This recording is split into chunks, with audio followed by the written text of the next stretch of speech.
Everyone, we're going to give Donna McNamee 2 more minutes till 4:05, and at that time, we'll then begin the meeting.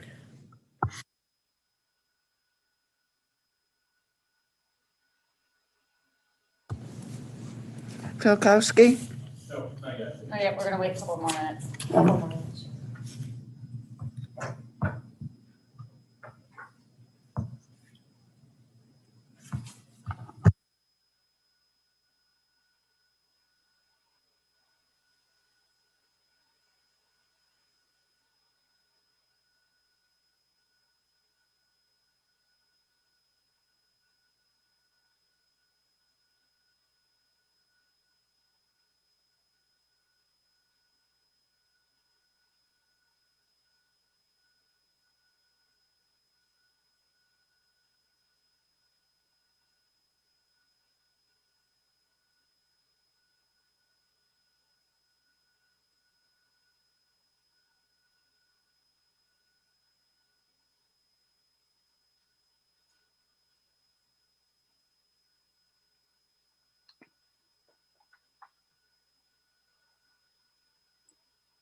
Okay.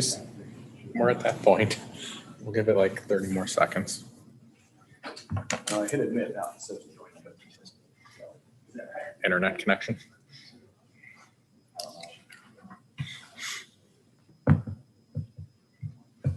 Yeah, let's go. We'll see what happens. Let's call today's Board of Trustees meeting to order at 4:05 p.m. Vicky, if you could please call the roll. Filkowski? Present. Epic? Present. Martin? Here. McNamee? She's joining, so. Nunnally? Here. Sheets? Here. Spence? Here. Swanson? Here. Zibble? Thank you, Vicky. Just so everybody knows, Mr. Zibble is unable to join us due to a death in his family. If everyone could please stand for the pledge.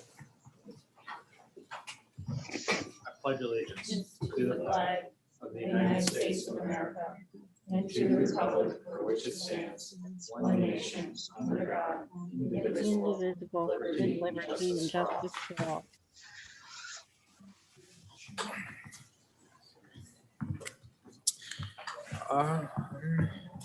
Our mission statement. Is anyone on the page of the mission statement that would like to read it? I am Brian. That'd be great, Donna. Thank you so much. You're welcome. Laketran is committed to providing quality public transportation services to all Lake County residents with special emphasis on meeting the transportation needs of seniors and people with disabilities. Thank you very much, Donna. And at this time, I'm going to turn the meeting over to our legal counsel, Mr. Dines, for the oaths of office. Thank you, Mr. Chairman. All right, Mr. Epic and Ms. Nunnally, if you don't mind standing up, please. I'm going to do these individually, so I'll do Mr. Epic first. And then I'll do you. All right, Mr. Epic, you'll repeat after me if you would, please. I, William F. Epic. I, William F. Epic. Will honestly, faithfully, and impartially. Will honestly, faithfully, and impartially. Perform the duties. Perform the duties. Of a trustee for Laketran. Of the trustee for Laketran. The Regional Transit Authority. The Regional Transit Authority. And that I will not. And that I will not. Be personally interested. Not be personally interested. Either directly or indirectly. Either directly or indirectly. In any contract. In any contract. Which is let by Laketran. Which is let by Laketran. All right. Thank you, Mr. Epic. All right, Ms. Nunnally. I, Daniela Nunnally. I, Daniela Nunnally, Will honestly, faithfully, will honestly, faithfully, and impartially and impartially perform the duties perform the duties of a trustee for Laketran. of a trustee for Laketran, The Regional Transit the Authority. Regional Transit Authority, And that I will not and that I will not be personally interested, be personally interested, either directly or indirectly, either directly or indirectly, in any contract in any contract which is let by Laketran. which is left by Laketran. Thank you. Welcome both of you. Thank you. Congratulations. Going to request some photos after we can just get photos of you like standing next to. Thank you. Are there any public comments in the room today? Ben, is there anyone online at all? there is nobody online with a comment. Okay, thank you very much. At this time, is there a motion to approve the Laketran Board of Trustees Board meeting minutes of April 26, 2021? So moved. Motion made by Ms. Spence, seconded by Mr. Sheets. Vicky, if you could please call the roll. Epic. Martin, Abstain. McNamee, Yes. Nunley, Sheets, Spence, Yes. Swanson. Do we need one more? Vicky, please put me down for a yes because we need one more for quorum. Thank you, everyone. And at this time, I'm going to turn the meeting over to Ben. And I will turn the meeting over to Mr. Tim Rosenberger. Tim, make sure you turn your mic on. Okay. Tim Rosenberger is here from WSP, which is the company we hired to do our strategic plan. So this is his time to do his kickoff to us to go over things. So take it away, Tim. Thanks, Ben. So glad to see you. I've seen some of you before at meetings that I've done, but glad to see you again, whether I've seen you before or just meeting you today. Tim Rosenberger with WSP, and we're the team that's going to be working with Laketran over the next year on the strategic plan. So I want to talk a little bit about our experience doing these types of plans and my experience specifically. Then talk a little bit about what Laketran is, where Laketran is right now, and what Laketran has been over the years, and talk about a strategic plan and what a strategic plan for a transit agency looks like. Why now? Why are we doing a strategic plan now? Why is this a good time to do that? Go through a little bit of the strategic planning process. Then talk a little bit about the schedule, and then the board input, which is going to be very, very important to making this plan a success. So let's see if I can get this thing to advance. There we go. So I've been doing this for more than 20 years. I've learned that when you're as old as I am, you don't say more than that, except it has been more than 20 years. And I've actually been doing work with Laketran for more than 20 years as well. We've done a number of strategic plans similar to this for agencies in this area and around the country and up in Canada. I did a strategic plan for Greater Cleveland RTA about 10 years ago. Did a plan for NOACA, the regional MPO, Metropolitan Planning Organization, a few years back. Last year did a plan very similar to this for Akron Metro, and they're in the process of rolling out some of the elements of that right now. We've also in the past done plans like this for SARTA and for a number of other places around the US. I've also done a number of plans called business plans in Canada that is very interesting, mind-bending in some ways, because it's a somewhat different approach to things, but in Kitchener, Oakville, basically I did a plan for Oakville and then everybody around also wanted one. So we ended up doing for several of the other suburbs there on the western side of Toronto. We've also had a lot of experience with Laketran over the years. Recently, we've helped out with the battery electric bus program, doing some modeling of battery bus applications, worked on the alignment for the routes 8 and 9, working right now on the University Circle commuter service. And that's still an ongoing thing. A few years back, about 8 or 9 years ago now, we actually worked on the COA and the 10-year plan that was done prior to the renewal of the tax levy around that time. So had a good grounding at that point in the whole system. And then going back many years ago with Dale and Frank, we also worked on the park and ride location studies for some of the park and rides that are out there now, and have quite a long history working with Laketran. We also did more recently a regional transit plan, regional transit strategic plan for NOACA for the MPO. It's a 5-county plan, and we also teamed with AECOM on that, which they are also on our team for this. And we did a lot of analysis, market analysis, and analysis of the existing transit system and how the transit systems fit together that really sets us up well for moving into this plan without having to redo a lot of the analysis that would need to be done for a plan like this.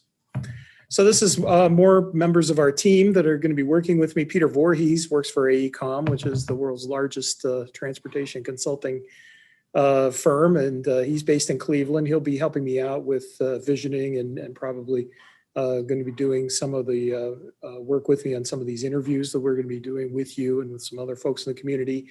Teddy Zhang works for me here in Cleveland, a data analyst, has done a lot of the work on many of the plans around the Cleveland area, analyzing transit market and transit service analysis. We also have Simon Mosba. Simon is a PhD in economics, and he's a business consultant. Basically, he'd be like somebody that would work for a business consulting firm, but does business consulting for transit agencies. So we have a firm that not only knows strategic planning and all the various elements of that, but also transit. Nancy Lyon-Stadler is our manager in Cleveland, and she's going to be helping out with some of the consensus building activities. You'll be seeing her in some of the work that we'll be doing. She's a traffic engineer by training, has done some transit work, but likes to work on projects where we're bringing together people that maybe don't agree with each other and help them come to consensus on a plan going forward. And then finally, I'll be working on the plan development, and I'll be showing you some of the elements of that we'll be putting together over the next several months into the early part of next year, and what some of those products at the end of this process will look like. So I wanted to talk about some of the things going on at Laketran, and there is a lot going on at Laketran, obviously, as you probably know. But Laketran is an innovative agency and is known around the state and around the country as an innovative transit agency. A lot of its innovations it was innovative so early that basically it's just things that we assume about public transportation now. It was one of the first agencies to really do door-to-door paratransit service for the disabled, going back all the way into the 1970s, commuter bus service into downtown areas in a city the size of Cleveland. This is one of the earlier agencies that did that. A lot of transit agencies right now are looking at doing universal service, meaning that you have basically a door-to-door option available to everyone in the community, not just members of the disabled community or the elderly community. Laketran was very early getting into doing that kind of thing. So, and continues to be innovative. Laketran's ahead of most of the transit agencies in Ohio, moving where I think most transit agencies are going to be going over the next 10 to 20 years into battery electric or some sort of zero emission type of bus.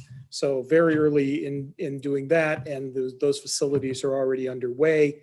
So also putting together new bus routes, and have a number of other things going on that is continuing that innovative legacy going back many years in this agency.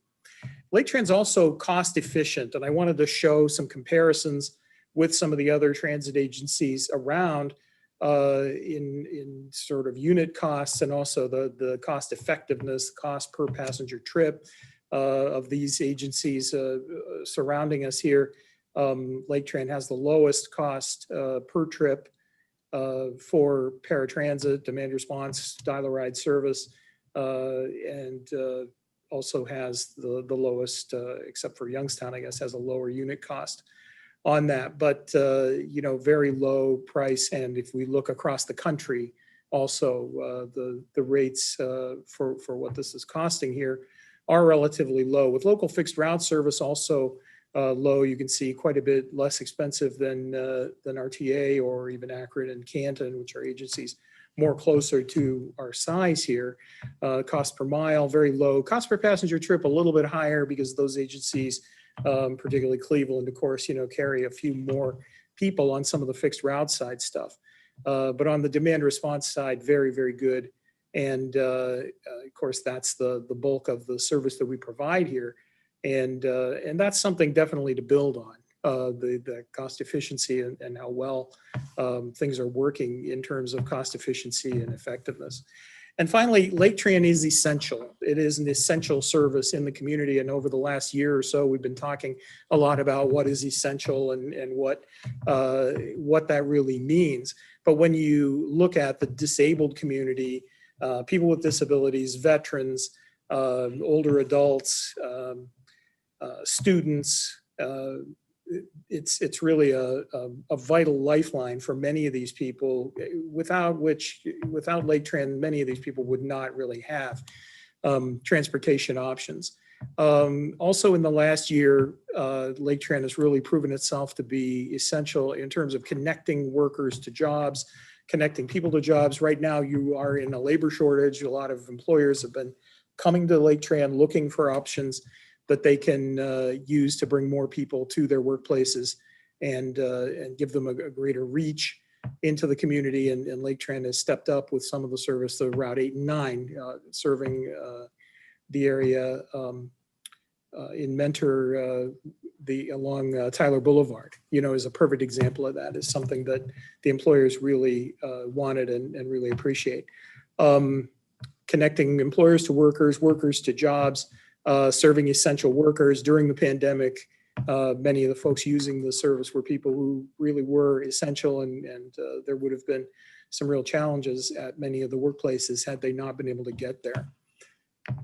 I wanted to go over some of the statistics about the county because this is a suburban county. It's a relatively affluent county. You have a fairly high median incomes and relatively high car ownership, but you do have a number of populations that tend to be dependent on public transportation that are fairly large here. You have the age 65 and over population, now about 20% of the population, growing every census, every year, basically. The population under 18, also around 20%. A lot of those folks are students, maybe people going to their first jobs and are really often dependent on public transit, either can't drive or don't have access to a car. Disabled population, 25%, and that's a number going up. Many of those people cannot drive, cannot use regular public transit service, and are really dependent on the dial-a-ride service and on public transit generally. Zero car households, relatively low, 5%, but in the context of 230,000 people, it's a lot of people. 5% of the households have no car. About 10% only have one car. Car poor, basically, they have fewer cars than they have people who are living in the household. 8% living in poverty, 3% living below half the poverty line. And a lot of those people are concentrated among the elderly and the disabled. So you have people there who are extremely dependent on Laketran and on the service it provides. So what is a strategic plan? And again, we're not doing strategic planning in an abstract sense or for a big public corporation or something like that. We really key in on doing this for a transit agency, but a strategic plan generally answers three questions. Where are we now? What is happening at the agency now? How are things going? What is the market? What does the market look like? Where are we going? What do we want to be when we grow up? Where will the agency be going in the future? And what do we want to achieve? And that's where we spend a lot of time talking to the staff, to the board members of the community, and gathering a lot of information about just what are the goals, what's the vision, where do we want to be? And then how do we get there is really where the plan comes together, where we take what you're doing now, we take the resources you have available, the opportunities that are out there in improving the service and serving the market, and build that bridge between where you are now and where you want to be 5 to 10 years out, and what that is going to look like step by step as you develop your services and develop the system in order to fulfill those needs and basically accomplish that vision that you've identified. So why now? I think there's a lot of reasons why we would do. I think that there's always some good reasons to do a strategic plan, but I think particularly now some of the things that are happening make it a very timely thing. I think when you put these two lists together, particularly first there's just a lot going on here now. Laketran has a lot of initiatives that are underway, that are just starting, nearly finished. the propane bus replacement, new fixed routes going in, the battery electric bus program, technology upgrades for the dial-a-ride, the university circle service, and generally what the commuter service is going to look like going forward. And then the headquarters renovation and vehicle storage expansion, which is really essential to anything else that you do, is making sure that that facility is the way it needs to be and meets the needs going forward, so that you have that as a jumping off point for whatever other improvements that you want to make on the service. And then there's just a lot of change. And of course, you know, COVID-19 being one of the big ones, nobody really knows. Every day, you know, I talk to 4 or 5 different transit agencies and sort of get an update about, okay, well, where are you in terms of recovering your ridership? What services are doing better? What services are doing worse? What rate are things coming back? And it's just a very interesting time to be in this and trying to determine where transit is going, what transit is going to look like after COVID, and how long, if ever, do we get back to where we were before, or how is that market going to change? You have an aging population, and in many ways a changing population demographically, particularly though the aging of the population, which means growth in disability. You have other demographic changes, more people living alone longer in their lives, and therefore, you know, with less of a safety net in many cases, that is being, the transportation piece of that being fulfilled by public transit. Changing labor and housing markets. Right now, you know, prior to COVID, we were facing labor shortages. That's been an issue at many transit agencies, just in hiring maintenance workers, hiring drivers. That hasn't been much of a problem here yet, but it could be coming. Changing housing market, what does that mean with Lake County? How the population might change. And then the potential for inflation, for other economic issues coming forward that could really have a big impact on the market for public transportation. We have a new federal administration in, and usually that means change in the transportation market. And that's a reality, whether we like them or whether we don't like them. They are a reality, and every administration change, particularly when you've seen flip from the Democrats to the Republicans or vice versa, there is a change in the emphasis on the way public transit goes. And with this administration and some of the commitments or things that they've said having to do with alternative transportation, having to do with climate change and things like that, indicates that there may be some changes in the way that transit is approached. So we will be taking a look at that. Finally, microtransit and micromobility. And microtransit is really a way of bringing services like taxi services, like Uber and Lyft and services like that into the fold, and working with those types of companies. And there are other private companies. There are companies that just do apps. It's just a very fertile time right now, with lots of things happening, with people trying to get into doing shared ride services on the private sector, and also working with public transit agencies. And we're going to be looking at how that might play into this. And then micromobility, which is basically things like bike sharing, scooters, and other types of things like that in smaller areas may be relevant to extending the reach of public transportation. So we'll be taking a look at those things as we move forward on the plan as well. Okay, so these are just some of the things that we'll be doing under each of these questions.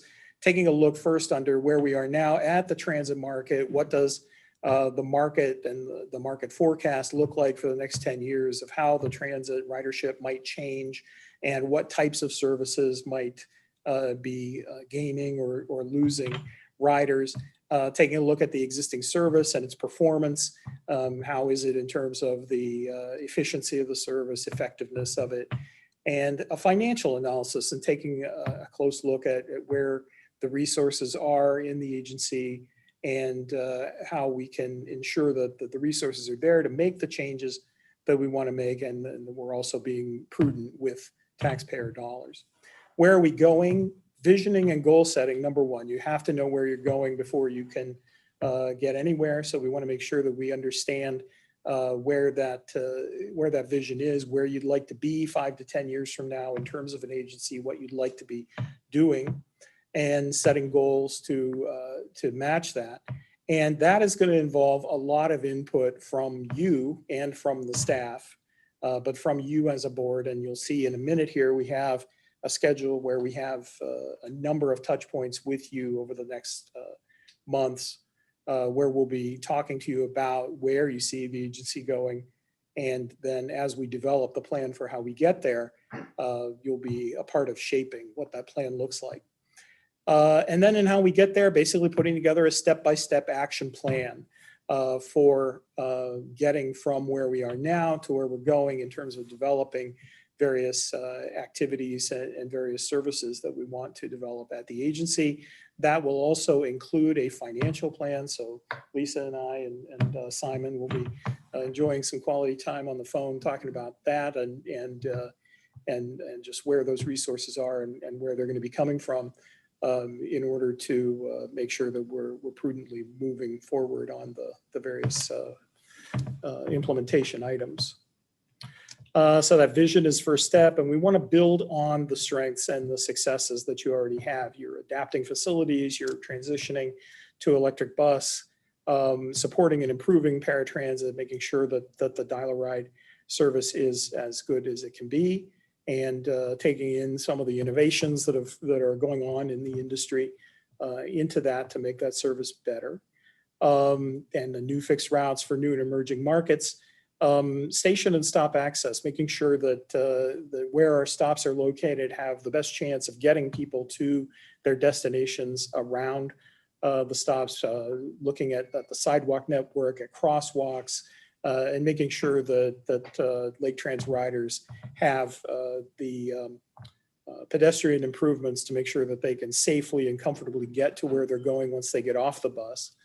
And then finding commonality with NeoRide and NOACA strategic plan objectives. So NeoRide has been, and Ben's very active in the things that NeoRide is doing, but NeoRide, which is an organization of public transit agencies in Ohio. It originally was just northeastern Ohio, and now it extends into Michigan, and includes many transit agencies.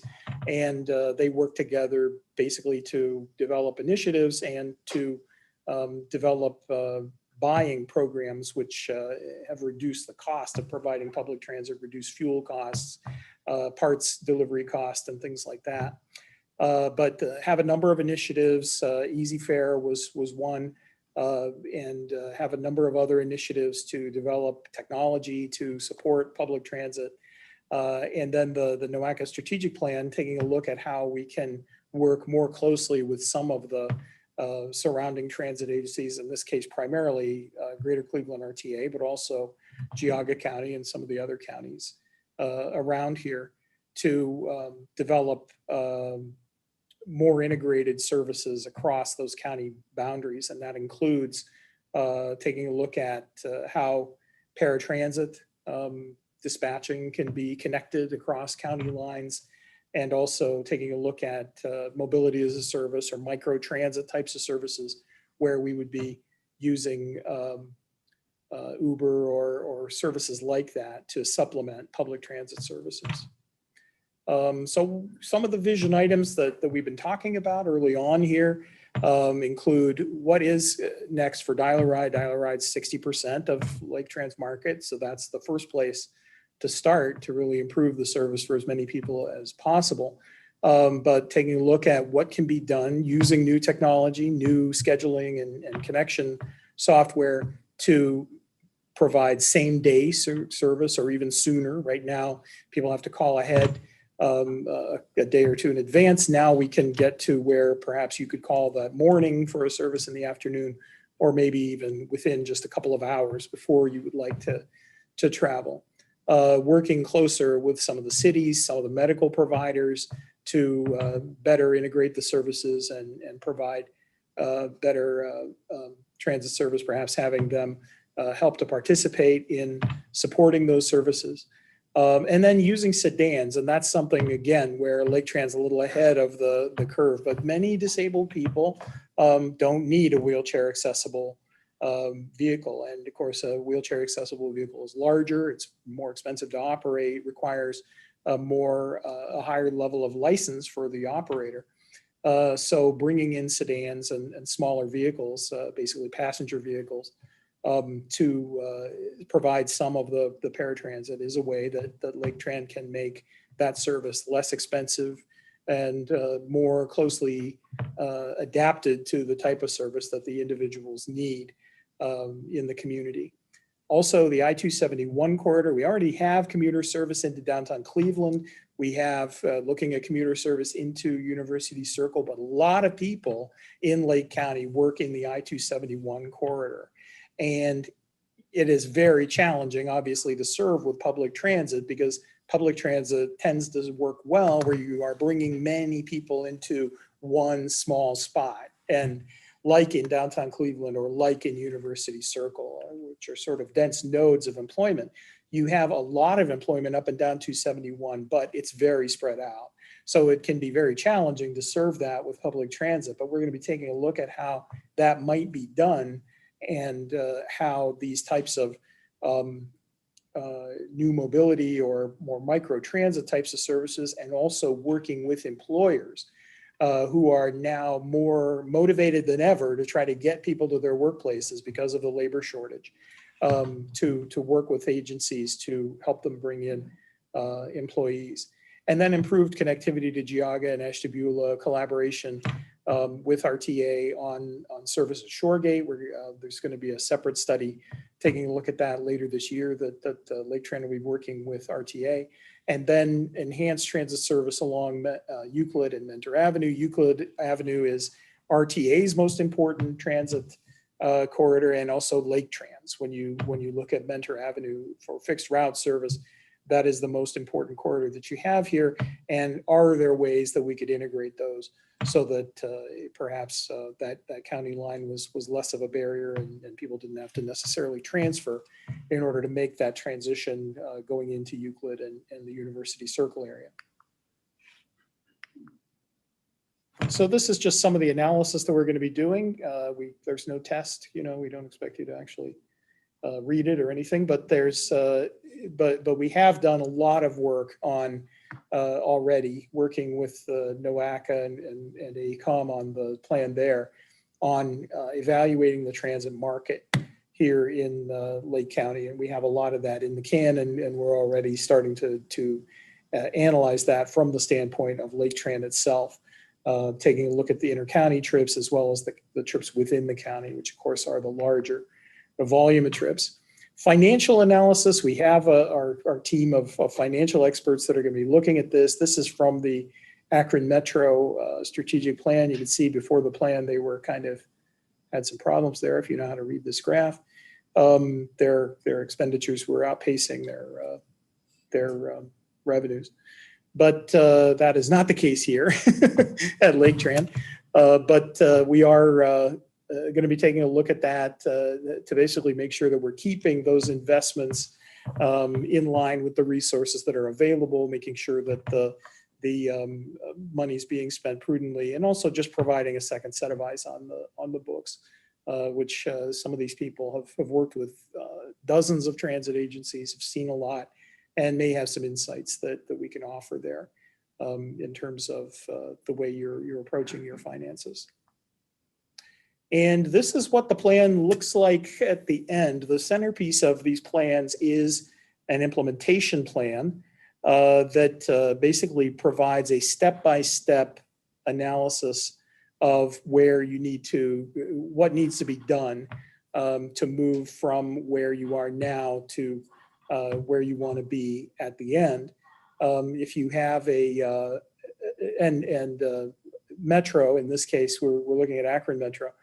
They want to be the region's regional mobility provider. And I think that's something that Laketran kind of already is, in that employers and businesses and institutions in the county often come to Laketran with their transportation issues.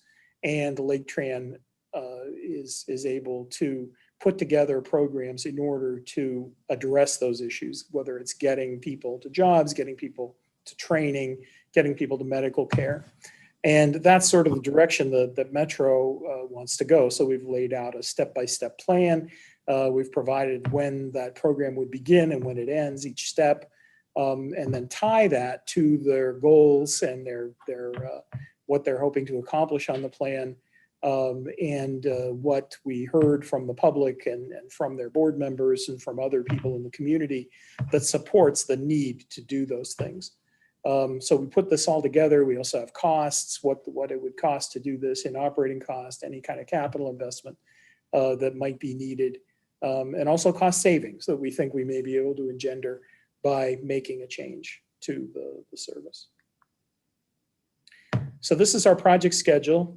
Basically, it's a 12-month schedule. We began at the beginning of this month, and we'll be running through probably March, actually, of next year, and then April, if anything slips or we need to have a little bit more time.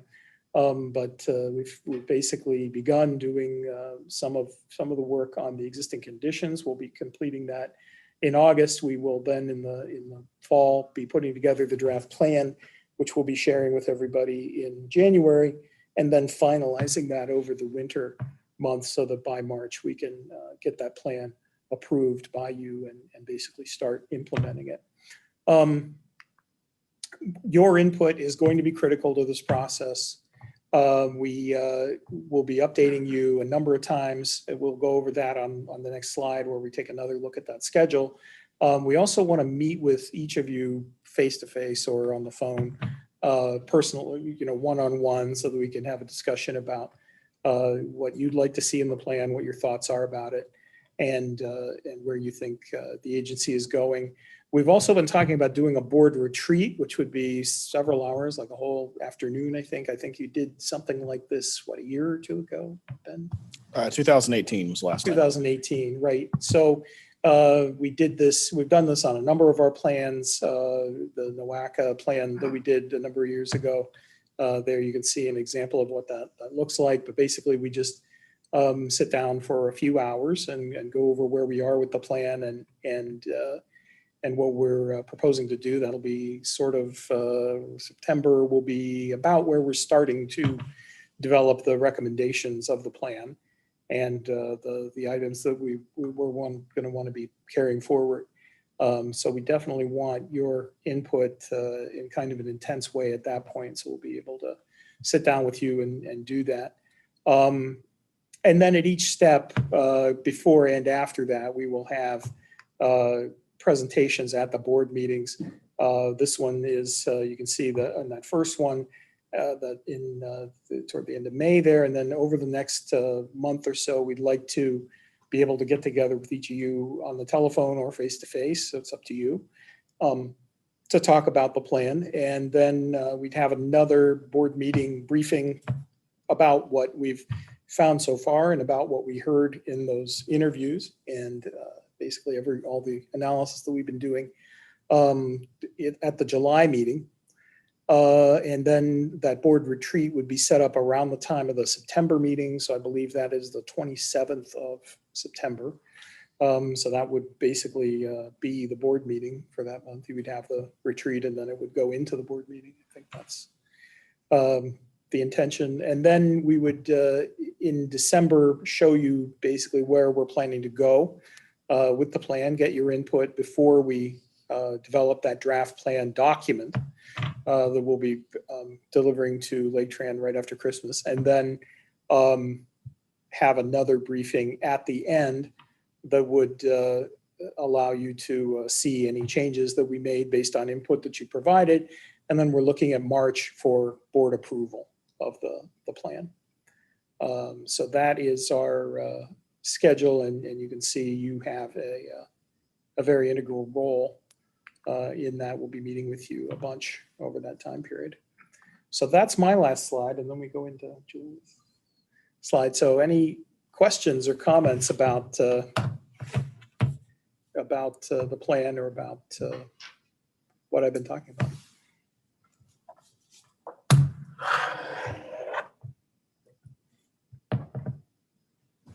None? No, anybody have any questions for Tim? No questions, just thanks for going through that. Happy to do each slide word for word. board, it was helpful to, you know, for you to understand it, and make it clear as we know the path that we're about to take with the next year, so. So while Tim told us the year ahead of us, I'm going to talk a little bit about the year that was behind us.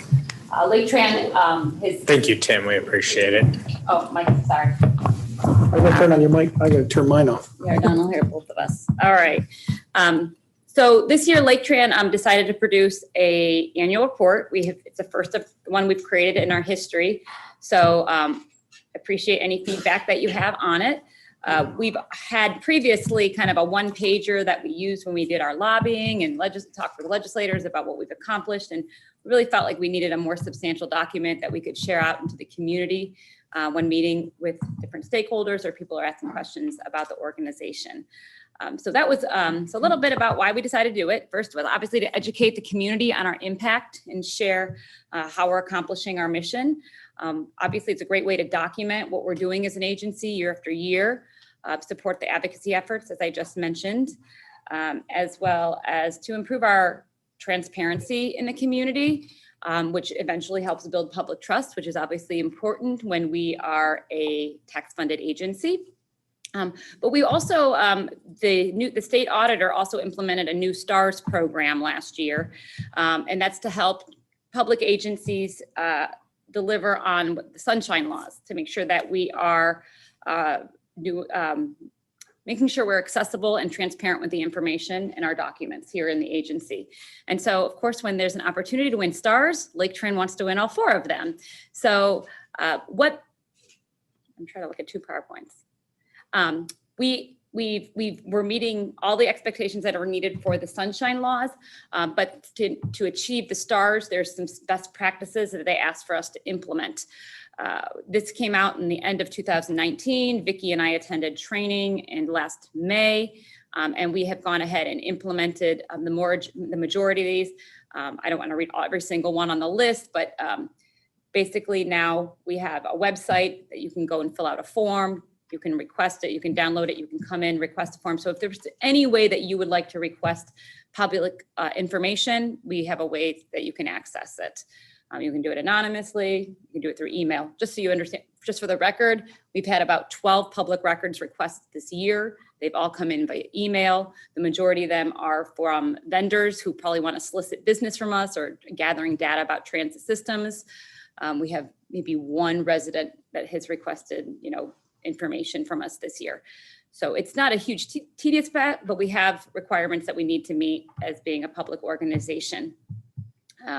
So we're hoping at the end of this audit that we are going to be getting a couple stars from our audit review. One thing that we did learn from our recent audit it's still in process with Lisa, is that we do need to designate a public records custodian. So that's somebody who manages all the public records requests, documents how we respond to them, how we provide the record, whether we have to mail it to them, email it to them. We love bureaucracy in government. So Vicki manages all of that for us now. So we'll be bringing a resolution to you next month, designating that. It will probably be Ben or his designee, and usually Vicki handles that for us. But one of the things that they wanted us to do was to have all of our annual budget, contact information, and an annual report online. So I thought after hearing that report, it would be a great idea to start an annual report for the agency starting in the next year. So 5 major, if you kind of walk through the actual report, we always like to start with, some human interest stories or achievements that we've accomplished through the year. So the 5 items that we chose, we have more, but you obviously didn't want to write a book, was really how we combated COVID and what we did to mitigate that. And so you can see in the report, there's a timeline of kind of how we approached COVID as, the world learned more about it. I'm not going to go into every detail, but some of the things that we really did is, before the masks were even mandatory, we were making sure we were providing them to our customers.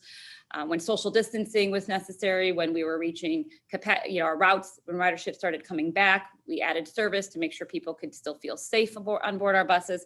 Knowing that essential workers were using our services, we wanted to make sure that they felt safe. We were very excited that they were. We even did some surveying, and the results were people felt safe. And so hopefully we'll see more people coming back to transit this year. as our rider, and we do already see our ridership is continuing to grow.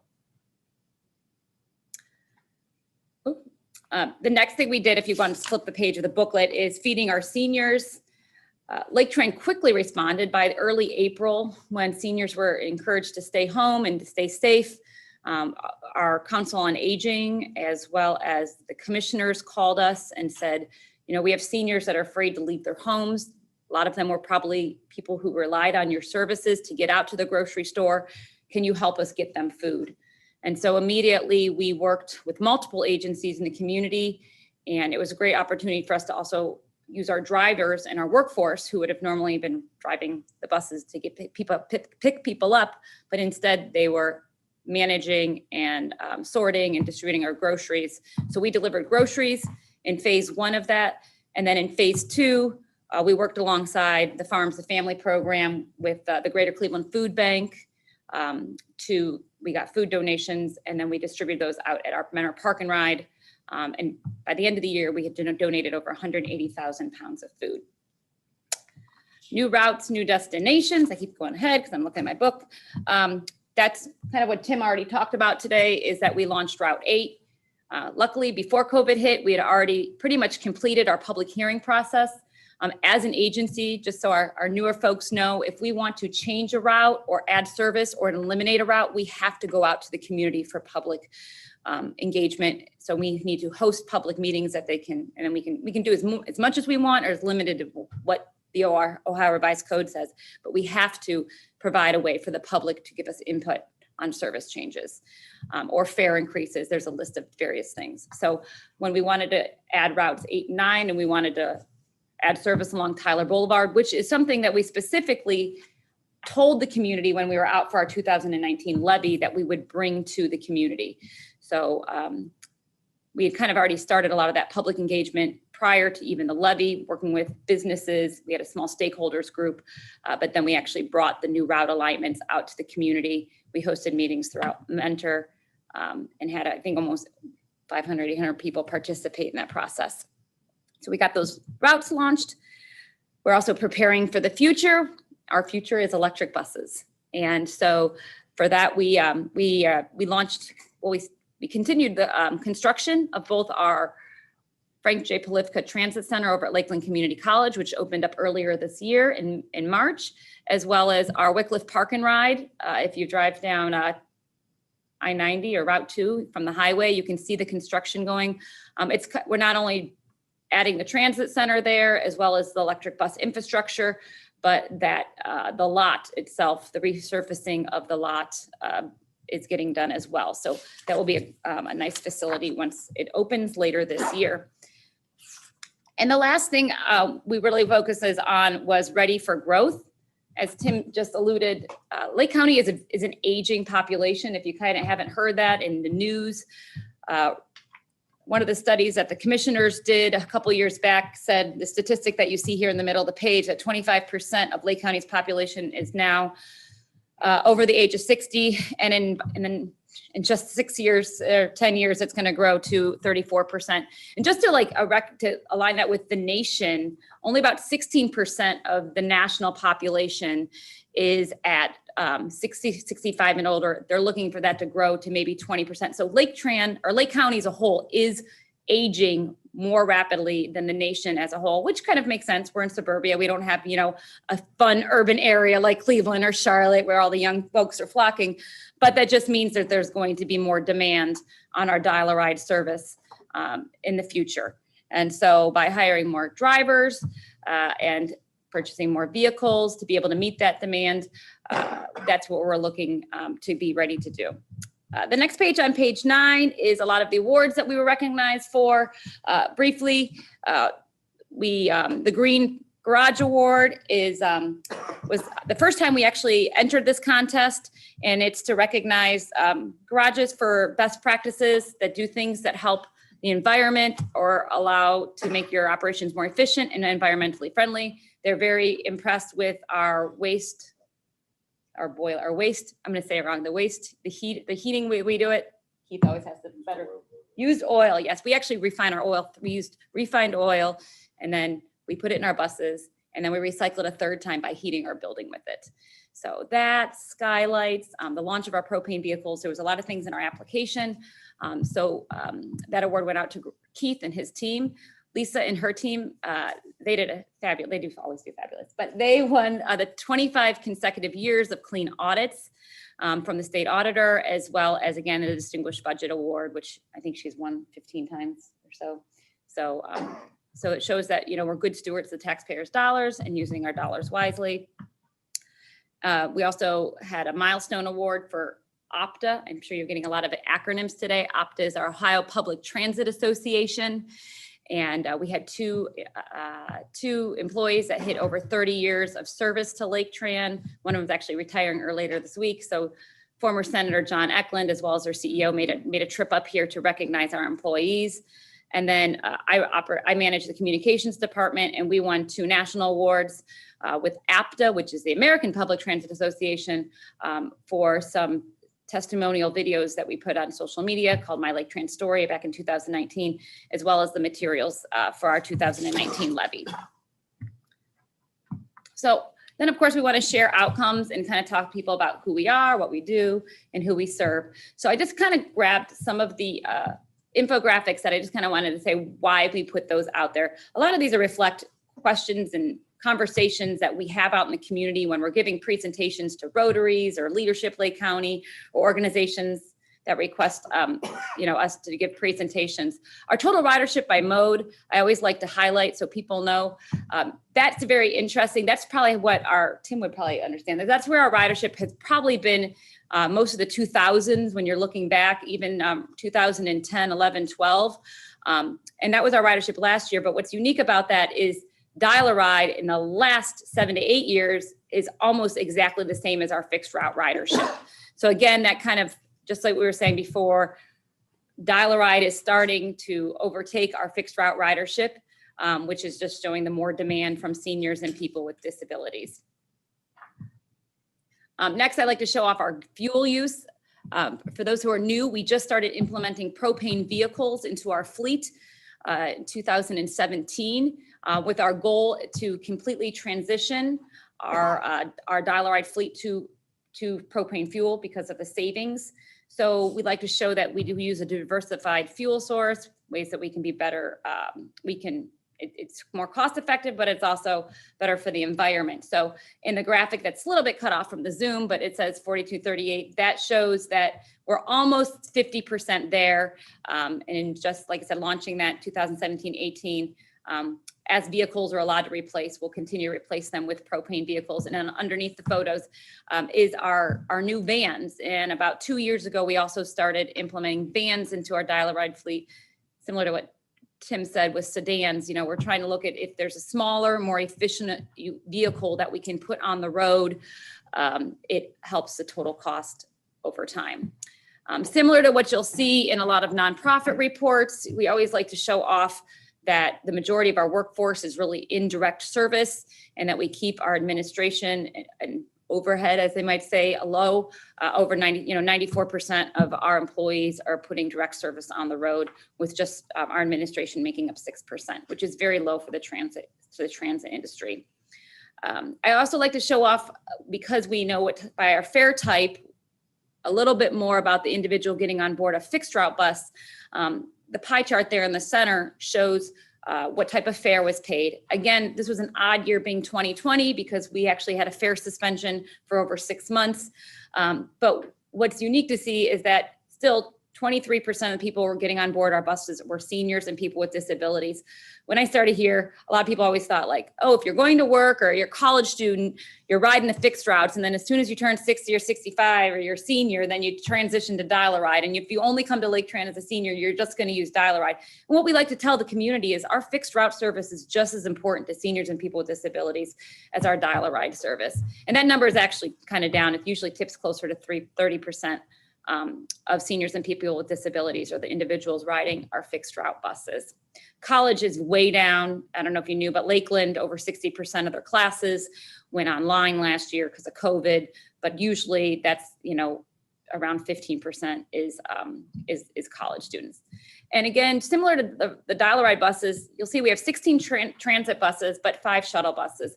You know, we cognizantly make a decision about what size vehicle we should put on a route based on ridership. And that's what we're kind of trying to show in that infographic, that, you know, we have some smaller routes. Route 9, we just started last year. You know, we're not going to put a large bus on there till we see the ridership demand that it needs at Route 4. We might even be able to look at Route 5 as putting a shuttle bus on. So we are operating smaller vehicles when possible.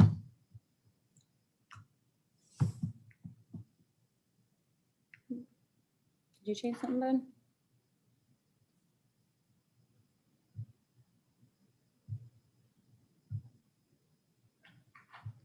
All right. And this is about our dial-a-ride service, which is on page 14. One of the things we like to let the community know is how we touch every single community. So this is every trip that either started or ended in one of the communities in Lake County. One of the things we did during the levy is we actually went out to all the different communities.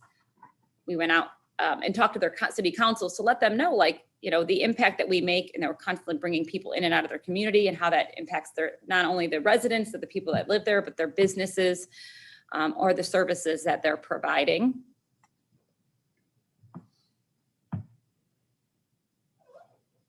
And then on the other chart, I just, similar to what I showed you with the fare analysis of the fixed route, this is our trip purpose for our dial-a-ride service. And to no surprise, 46%, it's a little bit higher than normal. It's usually closer to about 40% of our fixed route ridership is, and this one I actually put a 19-20 comparison so people can see, but 40% is going to and from work. And that's something that we also kind of like try to educate the community about, is that a lot of times people think dial-a-ride is, you know, seniors going to get to a doctor's appointment or maybe going to the senior center. But 46% of people getting on the bus are going to work. And so if you can't get to work, there's so many other challenges in your daily life. And we really want to make sure that people can get to work, just whether they're senior or disabled, or maybe their workplace is not located along a fixed route bus. Obviously, there's a higher fare people pay when they are not senior or disabled. Medical, obviously, and then the senior centers are normally almost like 15% of our ridership. They were closed last year, so that was down a little bit.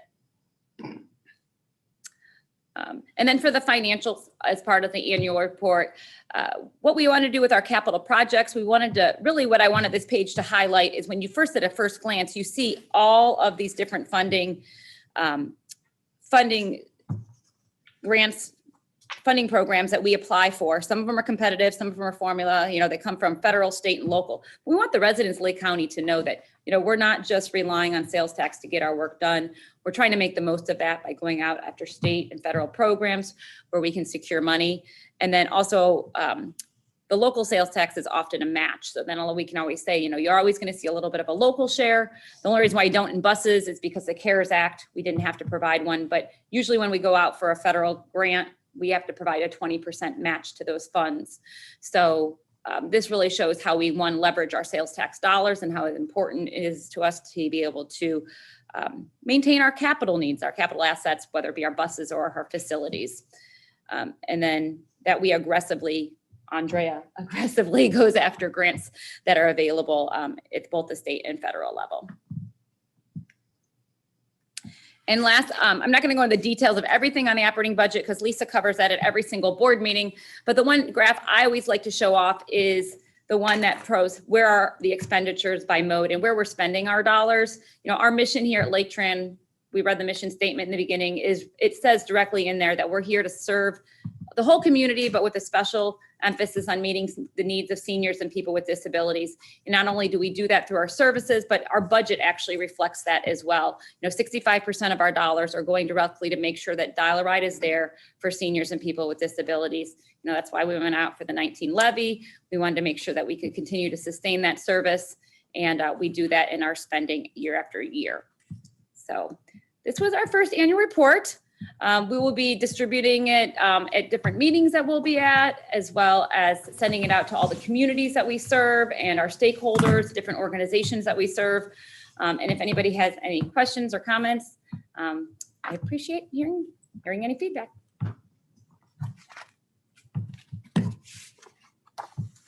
Any questions or comments for Julia? Thank you. Thank you very much. At this time, I'm going to turn the meeting over to Lisa for the financial statements for March 2021.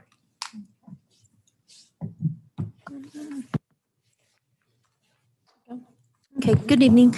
I'm going to go over, we're about 2 months behind. The reason we do that is to try to get our sales tax comes in about 2 months behind. Although on this particular report, March is still estimated for our sales tax.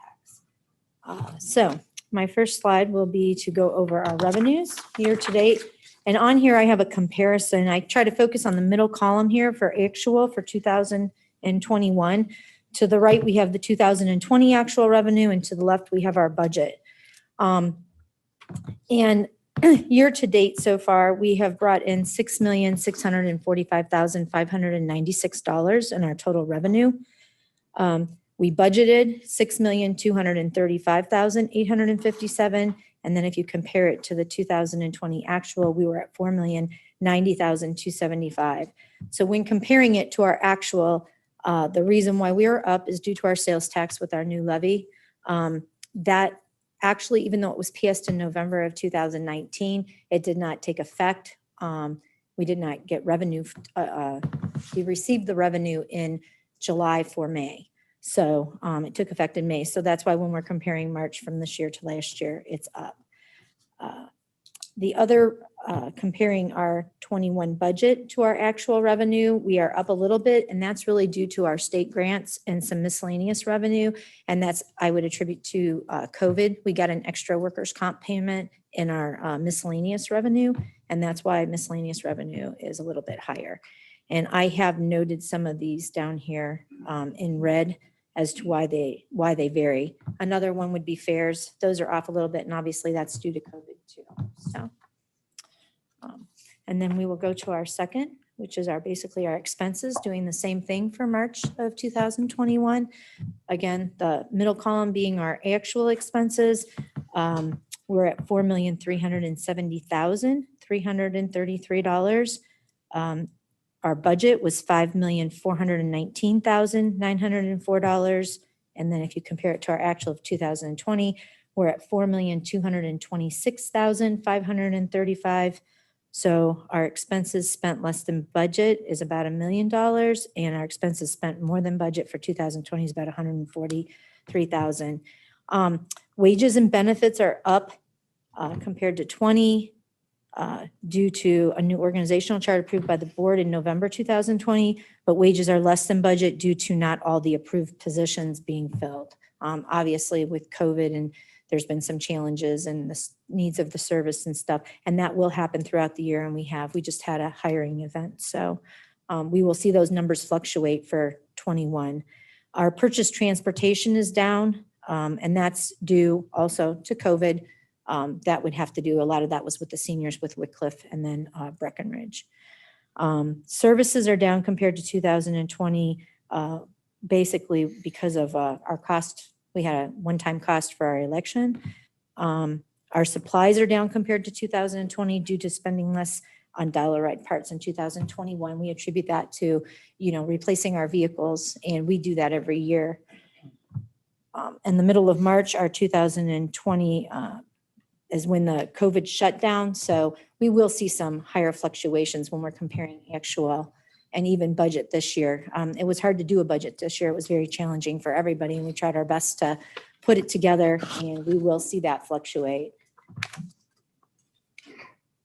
And our next slide is going to be our year-to-date summary of revenue and expenses.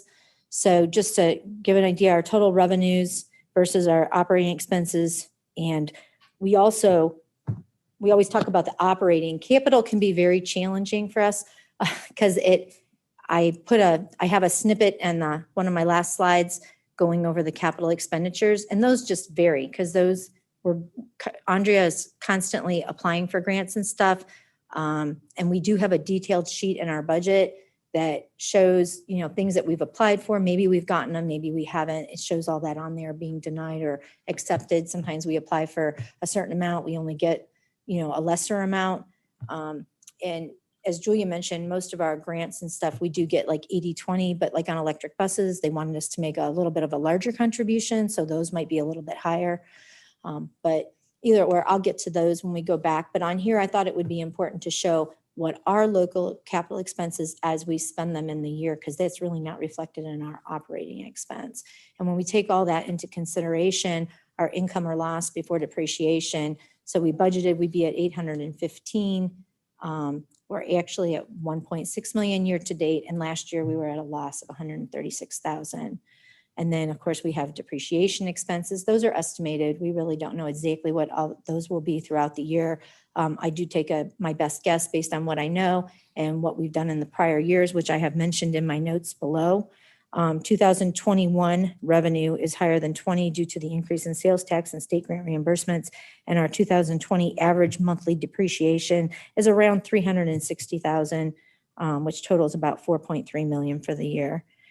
And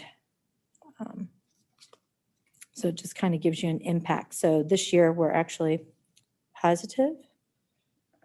And then if we go to the next slide, I'm not going.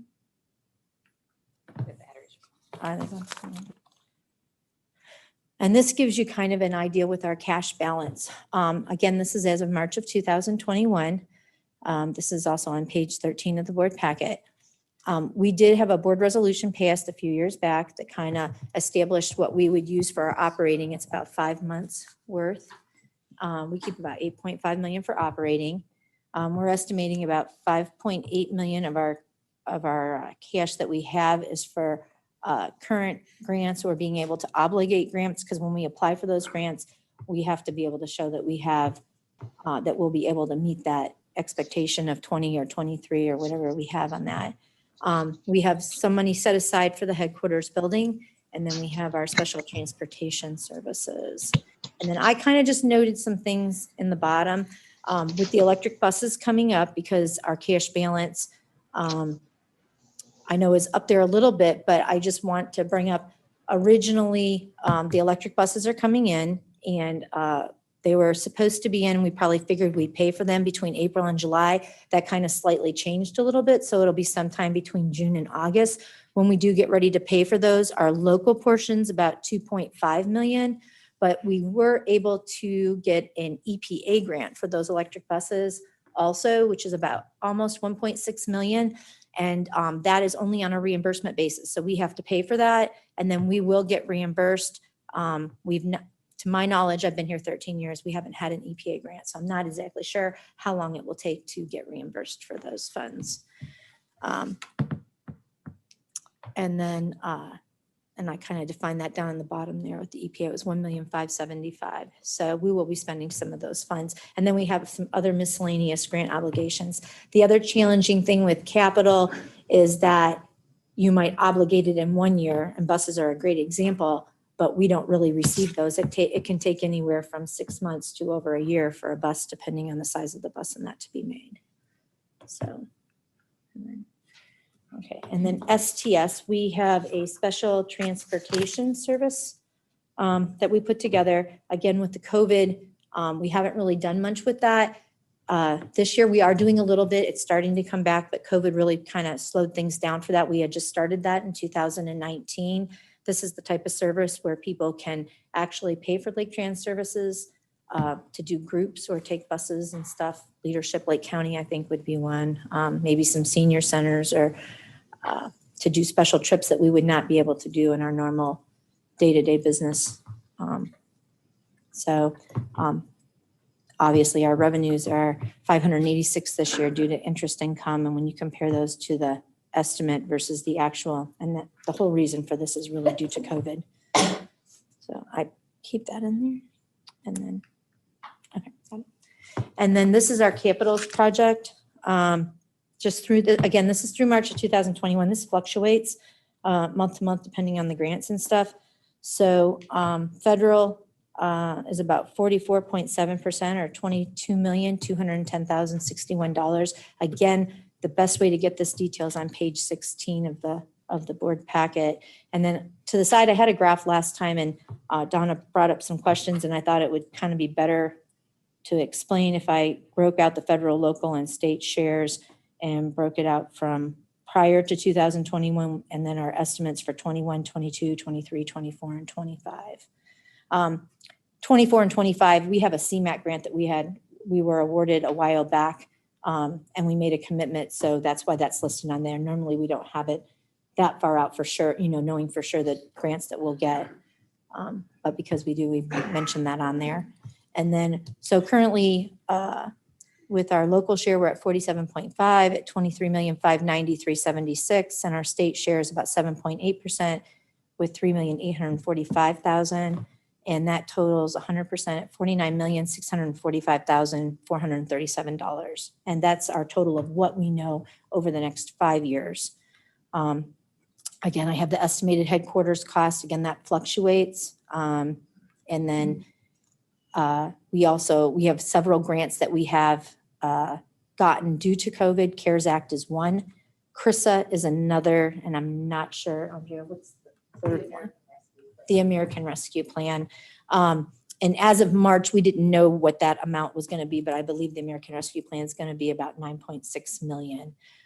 Currently, right now, we have drawn down all of our CARES Act money with the exception of 690,000 that we just moved, and we'll be drawing that down for our fuel costs. CRISA, we are in the process of being able to start drawing that money down for our first quarter of 2021. And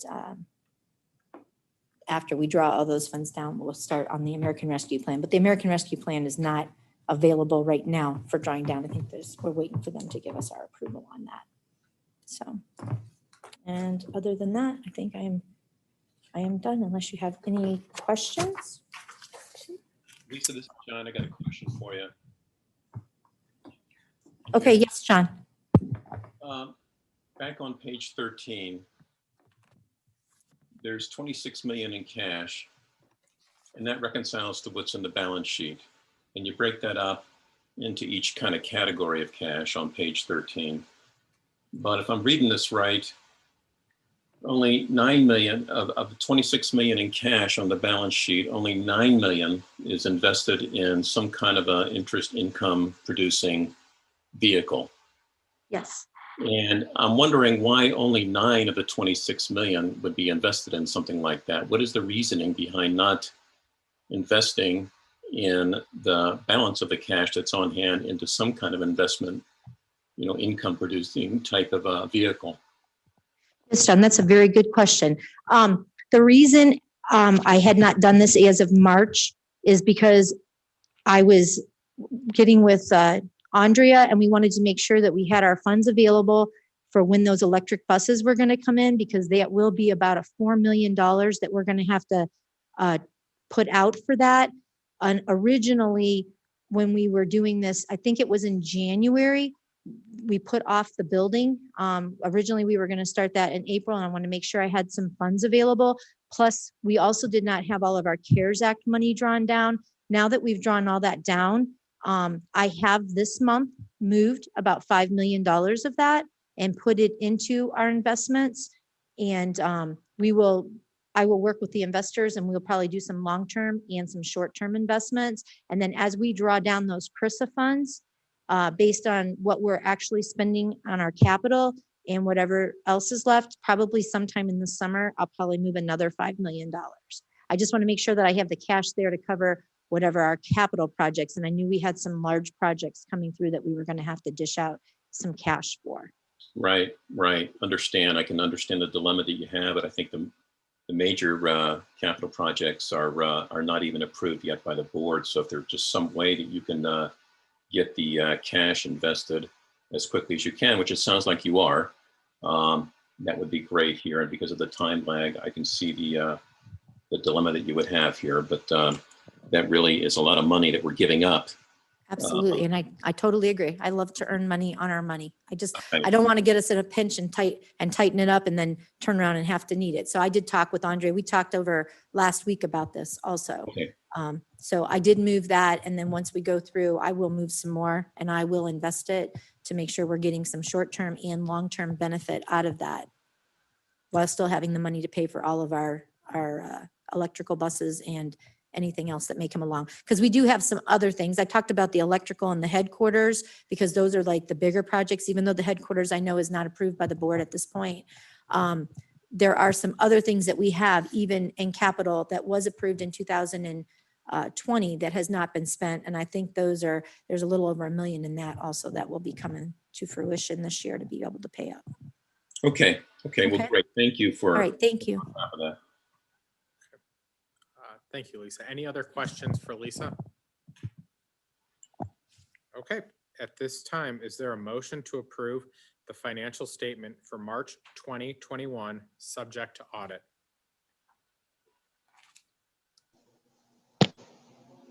Motion made by Mr. Swanson. Is there a second? Second. Seconded by Ms. Spence. Vicky, if you could please call the roll. Epic. Martin, Yes, McNamee, Yes. Nunnally. Sheets. Spence, Yes. Swanson. Great, thank you, everyone. And at this time, it looks like I'm going to turn the meeting over to Andrea. Good evening. So I will be talking to you tonight about Laketran's equivalent service plan. Over here. Equivalent service is defined by the FTA as a transit system when viewed in its entirety provides a level of service to individuals with disabilities equivalent to the level of service it provides to individuals without disabilities. So basically the FTA would like to see that Laketran and all systems across the United States provide equal service regardless of whether or not a rider needs a wheelchair lift or doesn't, or is ambulatory or is not. Around 10% of our dial-a-ride users require a wheelchair accessible vehicle, and 8% of all dial-a-ride trips meet ADA complementary paratransit requirements. So this is all well and good, but why are we talking about this? So an equivalent service plan will allow Laketran to purchase vehicles without a wheelchair lift. And as Tim has so wonderfully mentioned, and Julia kind of teed this up for me. Great. I appreciate it. There are operational and financial efficiencies that Laketran can achieve by implementing vehicles that do not have a wheelchair lift. So this is just an example. Got some pictures here of what one of our transit vans kind of looks like with the lift and the two wheelchair positions. And then what the same vehicle looks like without the lift and without the wheelchair positions. So an unmodified van is initially upfront cheaper to purchase. It is less expensive to operate. Last year, our collective bargaining agreement with our drivers union allowed for a new pay rate for drivers to operate a vehicle without a wheelchair lift, and that rate is lower than our beginning rate for a dial-a-ride driver that would drive a wheelchair van or a wheelchair bus. So, that's financially efficient, but also an unmodified van is actually less expensive to maintain. A wheelchair lift is, another moving part, and anytime there's a moving part, there's more opportunities for maintenance. And just as some background for our new board members, in 2020, Laketran's board approved our first equivalent service plan. This equivalent service plan has been updated with our 2020 data. We also have yet to purchase any inaccessible vehicles. We were waiting for our triennial review with the FTA to occur. We wanted to submit this plan to them and kind of receive their blessing before going ahead and implementing the plan. So during the triennial review, we did submit it, and our review team did look at it, but because we haven't actually implemented this equivalent service plan, they couldn't actually review it and provide guidance, whether we pass, failed, or indifferent. So FTA does not concur on these plans, as in give a prior approval. So they did look at the plan and said it looked good, but other than that, they were not deeply diving into the plan that the board approved last year. So there are 7 service characteristics defined by FTA that help determine equivalent service. They're here. Kind of the big ones are response time and constraints on capacity. And we'll talk a little bit about the capacity constraints. The equivalent service plan is in your board packet. So, and I believe it starts on page 22. There's a lot of data. It's like a 30-page plan. So this is just one of the many data tables available in the plan itself. But this table illustrates our dial-a-ride service and is broken into the past 4 years, and the ridership is broken into ADA, or people that meet Americans with Disabilities Act requirements. So people that would certainly require a wheelchair accessible vehicle, and our non-ADA, or just our regular dial-a-ride population. So people that are ambulatory or don't have any special requests. So in doing all this data analysis, we want to demonstrate to ourselves and to FTA that regardless of the type of rider riding on our bus, that they are receiving an equivalent service and equal service. So, the main things to look at are average trip time, so the amount of time a rider spends on the vehicle, and the denials rate, and our on-time performance, which are the last 2 rows of the table. A transit system that has capacity problems, as overcapacity, would have a lot of denials. They would have long trip times. Their on-time performance would suffer. But Laketran can demonstrate here through our data that whether or not you need a wheelchair vehicle or not, you are receiving pretty much the same level of service. You're being picked up on a relatively same amount of time. You're spending actually less time on the bus if you're an ADA passenger. And then the denial rates are much lower for an ADA client versus a non-ADA rider. So in conclusion, we believe our data demonstrates that we have the capacity to integrate non-wheelchair vehicles into our fleet without degrading the service to people who would need to use those vehicles. So I recommend, and we recommend, that the Board of Trustees approve our equivalent service plan for 2021. Happy to answer any questions. Thanks for any questions for Andrea. What's a no-show? A no-show is a person who, or is when a rider doesn't actually take the trip. So the bus goes there and they've canceled, or canceled but not in enough time for us to actually not send the bus. So. Good question. If you are to purchase the non-wheelchair vehicles, would that be in place of potential wheelchair vehicle purchase?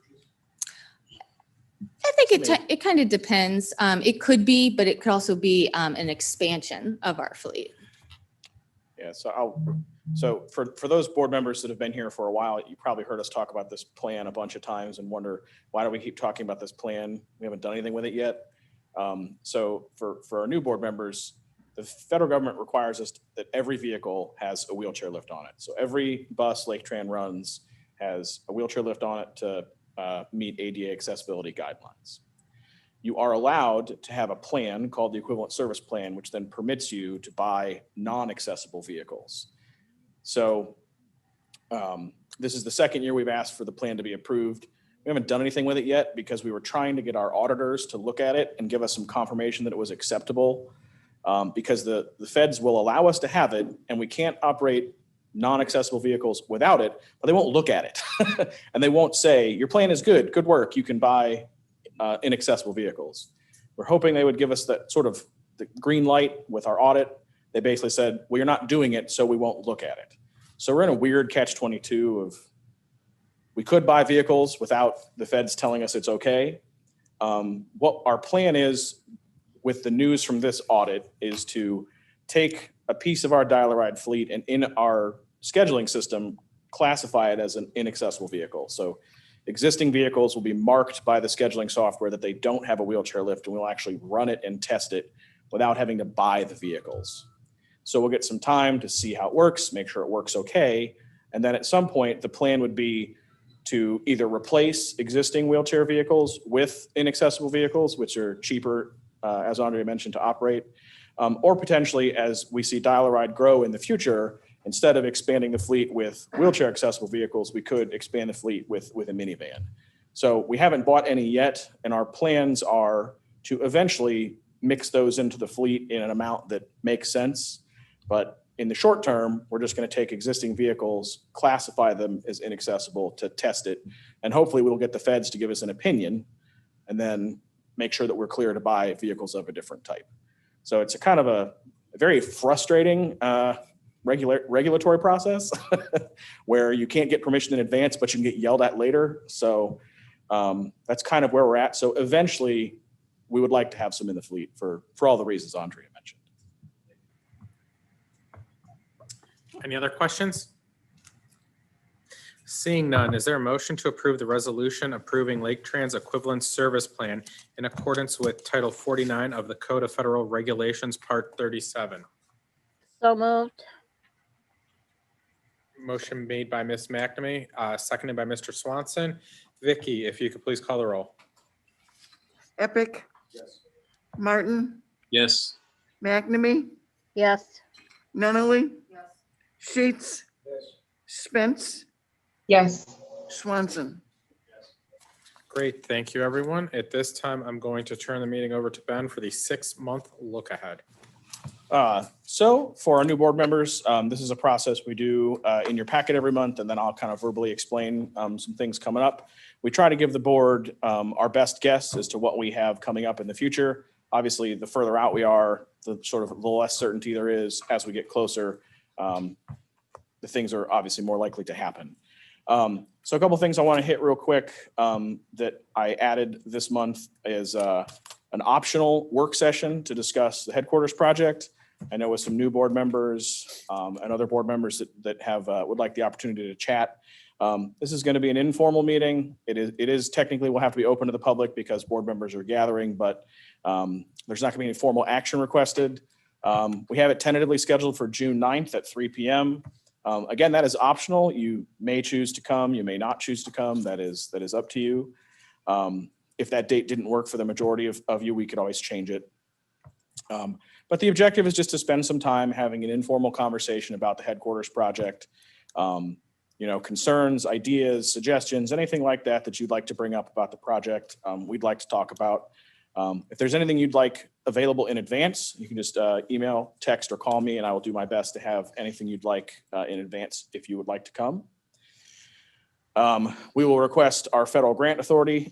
This is a routine process we do every year where we request authority to apply for federal grants in the future. We have to do that on an annual basis. As Julia mentioned, we need to designate a public records custodian. So we will have an official action item to do that. The last one, well, not the last one, the second to last one is we've received a request from R.L. Bowen for our new board members. R.L. Bowen is the architecture engineering firm that is designing the headquarters project. They have indicated that they would like their fee increased. The board previously approved just over $1.2 million for that design and engineering process. Their reasoning is that when we originally discussed the project with them, they reviewed the budget at a certain dollar amount. The dollar amount of the project is higher than that, and architecture and engineering firms generally establish their budget based on a percentage of the project. So their reasoning is, hey, you told us that this was a $9 million construction project originally. It's an $18 million project. We gave you a fee estimate based on a $9 million project, but it's really an $18 million project. We are owed some additional money. We have not completed the sort of analysis of that to determine if we would recommend any or all of that for the board to approve. We are working through that now. So the number will probably change, and I will come back to you with some additional documentation and additional reasoning for whatever we recommend in June. But I wanted to make the board aware that we had received that request. In June, we also believe that the electric bus will be here for everyone to see and potentially ride on. It was a little bit delayed due to some COVID part shortages, but they have informed us the parts are in the bus, and the bus is actually in the testing phase at the facility in Alabama. And assuming everything goes well, should be here the first week of June. And I don't, fingers and toes crossed, I don't have any reason to believe that it won't be. In July, we will request approval to update our policy manual. This is routine. This next one, I left it in here because I put it in the packet in this position. We plan to build 2 passenger waiting shelters near the Menor High School and the Menor Rocks kind of amphitheater over by City Hall on Munson. We've been a little bit delayed getting that project going, so I will not have that for approval in July, but we still have it coming down the pike at some point. For September, we will have the audit results. We were hoping to have them presented by the auditor, but the state auditor kind of does things a little differently than our normal auditor. So they may actually come a little earlier in July, or they may not come at all. We're still kind of working out how we're going to do that process with them. For those of you in the past, Zepka was our audit firm, and they would come to the board and present the audit. The audit this year was done by the actual state of Ohio, and their processes are different than our contracted auditors. So more to come on that one. If we keep the schedule in place, we would request approval for the headquarters construction project. And then we would ask the board to approve our CAFR in September. And as of right now, we don't have anything in October, but inevitably that will change as we get a little closer. Anybody have any questions about any of that stuff so far? If you do later, feel free to let me know. I'll move on to my report, if that's okay, Mr. President. Please. So I know I just mentioned this, but I wanted to mention it again, that I'm looking for some board input on the headquarters project. So it is optional on June 9th. If you can't make that or you'd like to talk to me, I'd love to talk one-on-one, walk you through the building, make sure you feel comfortable with it. It's a very big project. It's a very important project. So I want to make sure all of you as board members have had the opportunity to ask questions, walk the building, review the plans, or anything, talk about the financial payment process or anything you have questions about. I want to make sure you have had the opportunity to get that information so you can make the decision you feel is best for the agency. The Lake County EOC. This was in your packet. I chose not to go into a lot of detail. The Lake County Emergency Operations Center, for everyone for background, is a hardened building sort of behind Lakeland Community College that the county runs. When there is a disaster, the facility is used as the central communications point for all of the rescue recovery services that occur in Lake County. So it's a very important building. It was built in the 80s. The county has the need to renovate and expand that building, very similar to our headquarters project and on a very similar time frame. We are the transportation coordinator for the EOC when there is a disaster. So we provide staff to the EOC. We actually have a seat at the table there, and we manage all of the transportation activities that occur during a disaster. I attended a meeting with Commissioner Hammercheck and Jason Boyd, the county administrator. At the meeting, Commissioner Hammercheck requested we participate financially in the project. I indicated to him that, that's a conversation I would need to have with this board, because I was not able to approve that just by myself. An official number was not really requested. I will say on a whiteboard in the room, I saw $4 million on a whiteboard coming from Laketran. That is a very large amount of money for the amount of usage that we get from the building. I think there is some potential for us to contribute some to the project if we should choose to. We could also apply for some grants to help participate with that. Commissioner Hammercheck's objective is to not have this project come out of any county general funds, so he's looking at sort of outside agencies to fund the project. This is something that may have a little bit of discussion at the headquarters work session, because it's sort of an interesting topic, and I think I would like to talk to each board member individually a little bit more about this, just kind of one-on-one to sort of, talk about what we may or may not want to do.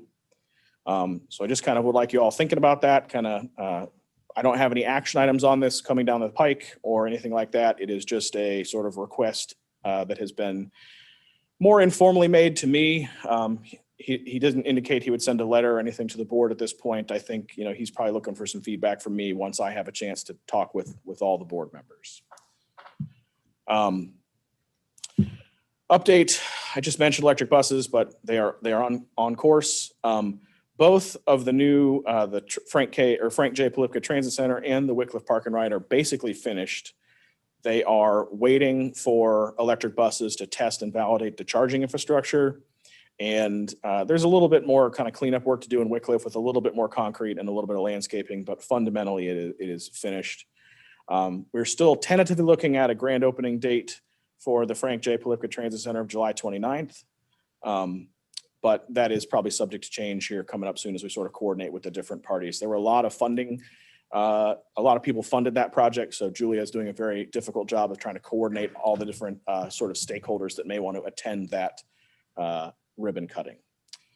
But Julia, normally, again, for new board members, each director does a report each month. Julia's report was fundamentally the annual report. So there's no additional director's report tonight. And unless anybody has any questions about my report, I would turn it back over to Brian. Any questions for Ben? At this time, is there any old business in the room? Seeing none. At this time, is there any new business in the room? Also seeing none. Is there a motion to adjourn today's Board of Trustees meeting? So moved. Motion made by Mr. Swanson. Is there a second? Second by Ms. Nunnally. Vicky, if you could please call the roll. Epic, Martin, Yes. McNamee, Yes. Nunley, Sheets, Spence, Yes. Swanson. Thank you, everyone. We are adjourned at 5:41, which for the new board members, I believe for Mr. Capel, that is a record quick meeting. I'm trying to